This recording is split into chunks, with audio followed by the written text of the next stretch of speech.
All right. Hello, everyone. Welcome to our Friday Facebook Live segment. We're calling Caring Conversations, where we look forward to bringing topics that are relevant to our clients, their families, our care teams, and our professional healthcare partners. My name is Julie Collada, and I'm the founder and president of Open Arms Solutions. And Open Arms Solutions is a home care company, and we provide a professional care team of caregivers, care coordinators that help our seniors and their families navigate the challenges of aging and illness. And we work very hard to support them, their dignity and their independence in their own homes. So with me today is Marty Fogarty. And Marty is the founder of Heartland Law in Glenview. And our topic today is the 3 legal changes every family should consider when protecting their elderly loved ones. So before we get into, and I have a chance to really introduce Marty, which I'm so looking forward to doing, for those of you joining on this important topic, if you have questions, you'll see that I think to the left of Marty and myself, you'll see a chat area, and please ask your questions there. We'll be taking a look at those questions and we'll do our best to answer them. So Marty, hello, how are you? Great. Hey, Julie, thanks for having me. How are you? Oh, I'm doing great, thanks. It's great to see you. I'm so glad that you could join in today. You know, Marty, you and I have known each other a long time. It's amazing. Yeah. So I don't know how we connected originally. Probably at some kind of a networking event in the area. But I founded Open Arms in 2008, and I think pretty shortly thereafter, we connected, and it's been a wonderful partnership from our view. You've been an incredible support, I think, for me personally, and for many of our clients over the years. So really glad that you could join us on this really important topic. Oh, thank you. You're so welcome. You are so welcome. So Marty, just tell us a little bit about how and why and when you got to be a lawyer, what inspired you to become a lawyer, and then what inspired you to start Heartland Law. Yeah, how I became a lawyer, like, this might border on a therapy session for me, so we got to be careful. I never ever wanted to be a lawyer, but I went to U of I at Champaign. I was an economics major. I started out actually as animal science. I really like life sciences and that kind of thing. And I wound up as an economics major. And then I graduated. I don't really know what I want to do, but I like solving problems. I like that kind of thing. And I took a course. It was called Law and Economics. And so from there, I wound up going to law school. And law school is nothing at all like this course I took. So, I found myself in this, I was really new to law and during law school, and I met all these other people who were focused on it. They had a plan and that kind of thing. So it was, for me, this journey of really trying to figure it out and how do I use it to help solve problems. I like solving problems, I like helping people, and that's sort of what drew me into law and how I got started. I wound up getting started as a prosecutor. I worked in the Cook County as a prosecutor for 5 years, and back in the 90s, and that was a great experience to try to help folks. But what I realized there was we were dealing with sort of the aftermath, the mess of things, and I'm more wired to be more of a planner, to look forward and how can we optimize something, or how can we minimize the risks. And so that got me into estate planning and then eventually elder law. Perfect. And when did you found Heartland Law? The year 2000. So we're in our 21st year right now. Wow, that's impressive. Yeah. Don't blink, man. Like the time just goes, right? Isn't it amazing? That's kind of that's life. You gotta not blink. That's a good. It sounds like that might be your next book, Marty. So you threw out a couple terms, and you threw out the term estate planning, and you're a planner, and you help people. You like and love the idea of helping people, in a preventative way, do planning. So, and we're also going to talk about elder law. But tell us what is meant by the term estate planning. Oh, yeah, that's great. Great, because so law, there's a discipline within law called estate planning, and that traditionally has always been more financially sort of focused. My view is a little different.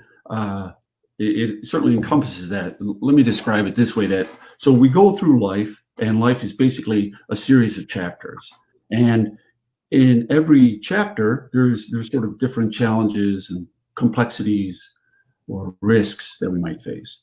And the way I see the world, I break it into 3 chapters. There's the alive and well chapter, then there's the alive and not so well chapter, and then there's after death, right? So estate planning is standing in this alive and well chapter and looking forward and saying, well, what risks might I have if I found myself in one of these future chapters? So I stand here alive and well, meaning I have all my capacity to do whatever planning I want, make decisions, right? I'm in charge. And I look forward and say, well, someday I could pass away. Well, if I pass away, well, what risks are there out there, right? Well, who owns my stuff is one of them, right? Who controls how my stuff, gets distributed?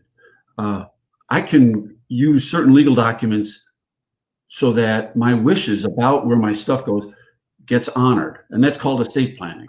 So estate planning is this idea of using basically the will, a will, which is basically everyone's heard of the will. It's like a dear judge, if I pass away, here's where I want my stuff to go, right? And there's a trust, there's various types of those, and then powers of attorney. If I can't sign my name, this person can sign my name. If I can't make a healthcare decision, these are the people who can do that. So using those legal documents, I get to plan for these risks of a future chapter. That's what estate planning is. And I think that really estate planning has a challenge that we face today is that we'll kind of have the feeling of, well, I did that planning. I got the document. It's done. But what life does, it presents us with these complexities or challenges, and it's like, I can't deal with this alone, or the stakes are just too high, or that kind of a thing. Right. And it turns out that actually estate planning is more about a relationship of, you've got to have that good document in place, but then you also have to have sort of a relationship to just check in to make sure that you're making the right decision and that kind of a thing. So I look at it as estate planning is really about, okay, I'm on this journey. There are certain risks. I get to do certain things to minimize those risks. That's called estate planning. So that makes sense, Marty. And I will tell you that often when we make a call or find out that we call Marty in Heartland Law and his team, is when we're with we're taking care of someone, and when we do the assessment for an individual and we find out about that person, and obviously we find out about what their needs and how we need to support them at home, one of the questions we ask in our assessment is, who's your power of attorney? Mm-hmm. And there are times when people say, well, what does that mean? It's not unusual, right? Mm-hmm. Right. People either hadn't met someone like you before, or hadn't had this conversation, or really just weren't aware of the things that are needed. And so for us, it's critical that there's some kind of a power of attorney, because when we're caring for someone, Right. if they fall ill or they lose the capacity to make decisions, there has to be someone that can make decisions in their best interest. So we've referred people to you and your team to help us get people set up so that they have that power of attorney, and they have those those critical documents in place when that chapter in their life changes. So, On that point, I'd say that, I always say, first of all, nobody ever wants to go see a lawyer, right? That's just, nobody wants to see a lawyer. That's okay. Right. But what happens is you're going along, and then something's going on in your life or the life of a loved one that where your well-being is in jeopardy of some sort, right? And so the reason you go to the lawyer really would be because my well-being at some level is in jeopardy, and what I really need you to do, Mr. Lawyer, is help me have peace of mind to know that my well-being is protected, or the well-being of my loved one is protected. So in that situation where you're describing the elderly individual who you're going to maybe provide care for, we want to have that power of attorney in place, because our goal and your goal of when you're working with them is to honor their wishes, and that's what that part of what that document does. On one hand, it looks like it's a basic document. You could just find it online and fill it out, but it's so powerful in what it does. It protects that person's not only dignity but their vulnerability at a very scary time for them and for the family. Oh, absolutely. And it also really brings peace of mind to the rest of the family. Yeah. Because there's nothing more anxiety provoking, as I went through this personally with my mom, where we didn't have that any of those documents in place for her. And she had some strokes. She had vascular dementia, Alzheimer's disease. It came on very quickly, though, because of the vascular dementia, and there was no power of attorney. So, we had to go through such tense times and such an effort, and we were all so anxious about it because we didn't know what we were going to do, and we didn't have at that point the ability to make good decisions for her, which is just so stressful. So, it's so important for the whole family. I'm sorry you had to go through that. Actually, we went through a similar thing with my dad about 5 years ago, and but what that illustrates, and which is what I experienced as well, what you just described there, is that it looks like the elder is going through a transition here, but actually it's the entire family system that's going through the transition. Yes. This is the key thing here. It looks like it's a little report or a little thing you signed for mom, but actually it's a lot more powerful. The impact is a lot greater. Absolutely. Yeah. And sometimes, and our loved ones, our elders, are reluctant to let go and give someone else the ability to make decisions for us. And I think that's pretty natural in some respects, but I think we've had families that have had a lot of success with the conversation that sounds like, hey, Mom, Dad, I need you to do this. We need to do this because it's going to help us. It's going to give us peace of mind so that we know everything's in place so we can take good care, if in fact this is needed, right? Yeah. And hopefully it'll never be needed, but if in fact this is needed, it's in place. Like you said, you help people plan for the what ifs. And I have seen where, when we do an assessment for a family and they're all set and they've got the powers of attorney lined up for healthcare and property, and they have wills and estates, and it's just like, oh, okay, great. You're in a great position for handling the what ifs that might be coming next. So, Yeah, I think there's a bandwidth element, right? There's going, you don't, until you go through it, it's really difficult to understand, comprehend the difficulty of supporting a loved one through this really hard time, and how just the amount of bandwidth that it takes up, et cetera. So and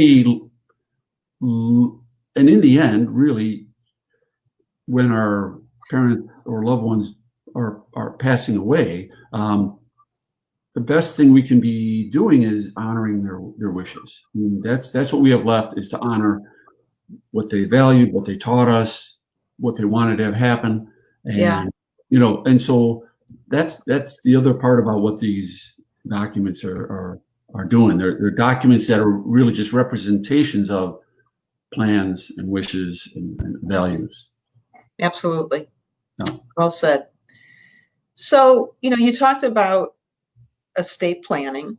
We're talking about estate planning, but there's also this area of law called elder law.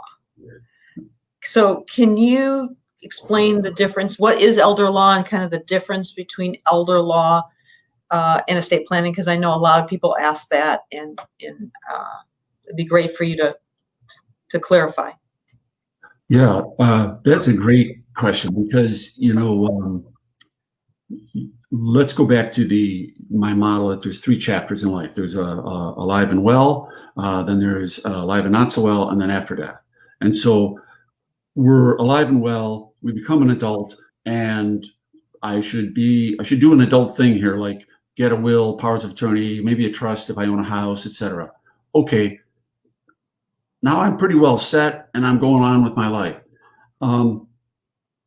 At some point, I'm gonna my needs. Let's say I get create a trust and a will, and I'm in my 30s. I really don't have to make many major changes to that thing for a couple of decades. I should check in as I have more kids, or my support system people change, or that kind of thing. But I won't have to make any major changes. That's because essentially when I'm in my 30s, 40s, 50s, I don't really have to worry about that alive and not so well chapter that we talked about, right? I'm pretty much, my biggest risk is, what if I pass away? So my will, trust, et cetera, says, hey, if Marty passes, this is what we do.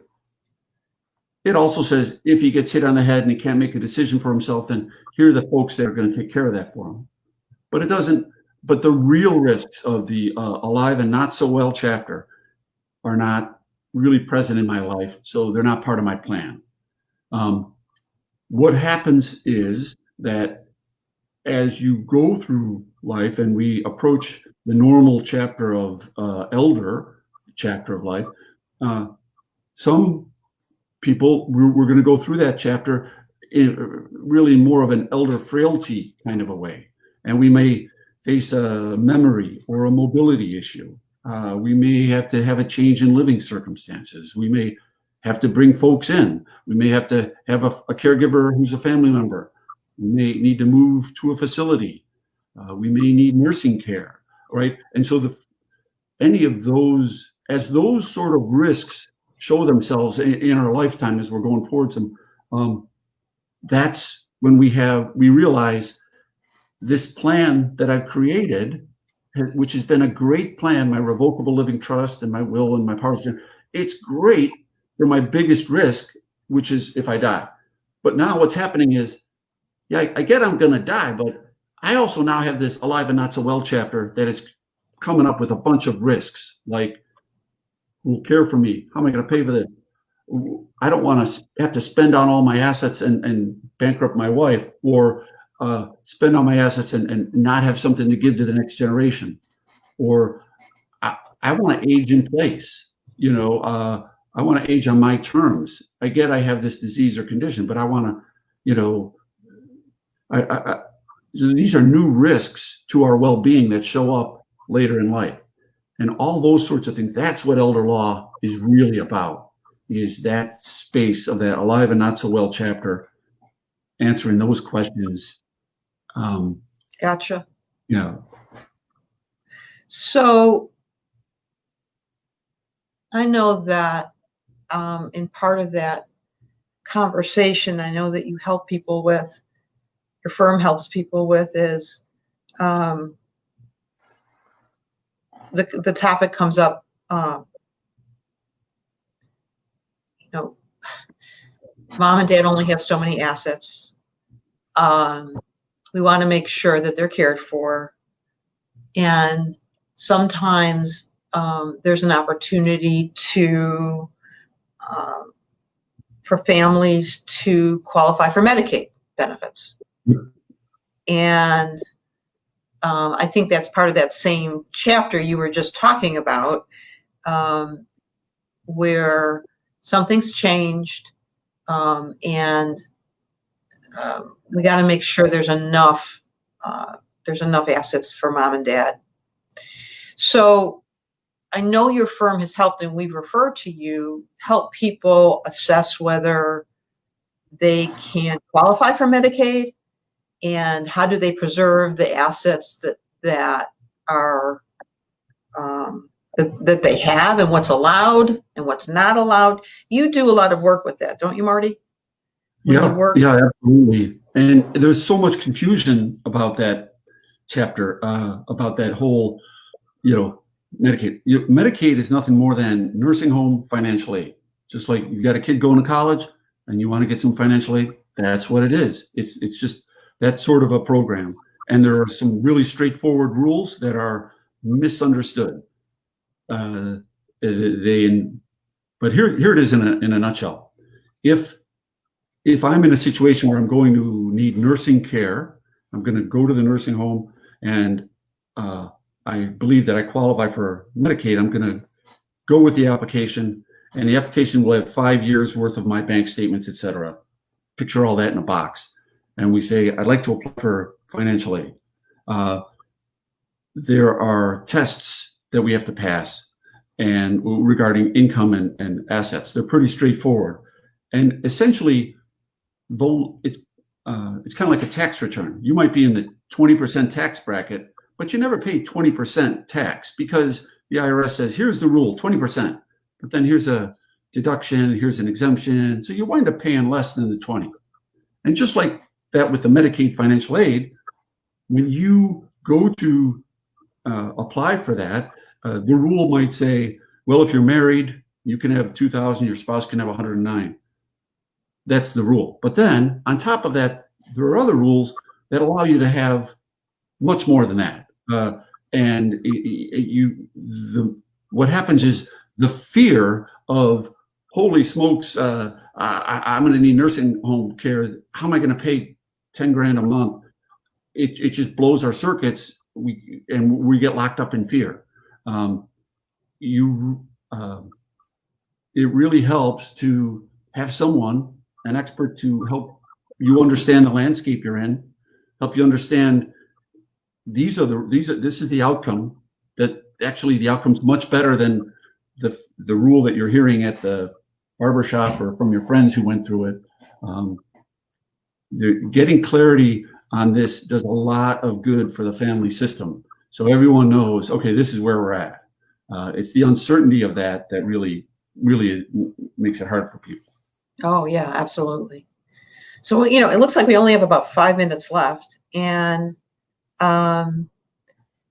you know what? Actually, there's a viewer question here. So let's just take a look at that real quick. It says, hi, Marty. I'm pretty sure my parents have everything in place, but I don't want to make them uncomfortable by asking, do you, that's pretty classic, right?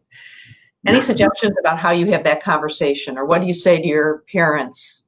It's a great question. Yeah. So this is sort of the way we live.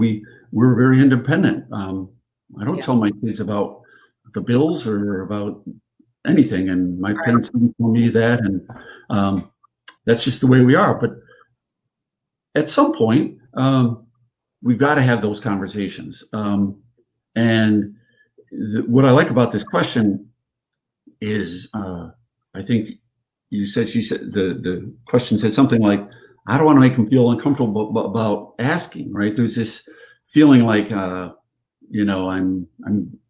interfering or whatever. So what I would suggest in that is, and obviously I'm not sure of the dynamics of the family, but I can hear in that question, you're concerned about your mom's well-being and about everyone's well-being. So it's sort of the elephant in the room. And you could say something like, I heard this attorney speaking and it just got me wondering, should we have a conversation about what if you hit your head? Sometimes I'll say with a client, what if last week you fell and hit your head? Or what if your spouse passed away last month? And we know you didn't hit your head. We know she didn't pass away. So it's easier to talk about. So you might say something like, I heard this attorney talking about elder protection and just family protection with aging parents. And he had this question. And the question was, Mom, if you fell last week and hit your head, what would you want me to do? Where should I go? What should I look for? Are there some boundaries we can talk about, or just what comes up for you? Uh-huh. It's a super innocuous, easy question. And you'll know if she wants to go deeper or not, and you can honor that. And you might have to have that conversation this week and get shut down. A couple of weeks later, it might come up again. Yeah. So Marty, I think that makes sense, and it's a really good response. I would add that sometimes I suggest to people, say, hey, and it's just going to make me feel better to know that this has all been thought through, because I don't want to, Mom, Dad, I love you, and if something like that suddenly happens to you and I'm not clear that there's what you want and there's plans and pay, that's just going to turn my world upside down. Yeah. So I know this might be a really uncomfortable conversation, but oh gosh, I hope we can have it, because it's for all of us. Yeah, I'm here. My goal is to honor whatever your wishes are. And that can probably happen better if maybe we talk about it, or right, tell me where to look, or that kind of thing. Right. I think that you're right. Great. All right. Well, thank you for that question. So, the title of the talk, and we only have a couple minutes left, but what are the 3 legal changes every family should consider? So, you have an estate planning attorney, or estate plan. So what are the things you need to pay attention to over a lifetime that might need to change? Perfect. Look, you've been a good citizen and a good adult, and you've gotten your estate plan, all that kind of thing. And you've got your trust, you've got all that. The challenge is that when we start to face these challenges of the alive and not so well chapter and the elder transition, the revocable living trust is great for what if I pass away, right? But it offers zero protection in the alive and not so well chapter. So if my concern is, how do I protect my assets so I don't have to spend down and leave my wife without financial security? How do I qualify for optimal financial aid kind of thing? Then you're going to benefit from an elder protection trust, very, very similar to the traditional revocable living trust, but different in small but really important ways. So one of the best things you can do is explore the benefits of the elder protection trust.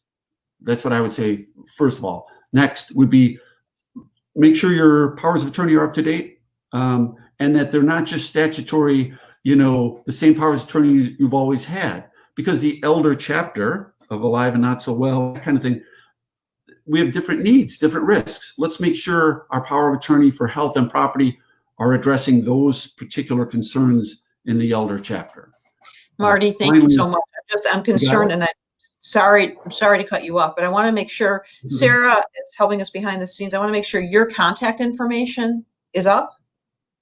So Sarah, make sure that everyone can see Marty's contact information, because if you have some follow-up questions, which I'm suspecting people will have, because this is such an important topic, Marty, let's make sure, Sarah, that contact information is up there for people. And I think we're about out of time. Thank you so much for having me. Really enjoyed the conversation, Julie. Marty, I always enjoy conversation with you. You provide such an important service for families, and you're an incredible help to us here at Open Arms. So thank you so much. Okay. Cheers. Thanks. Thank you.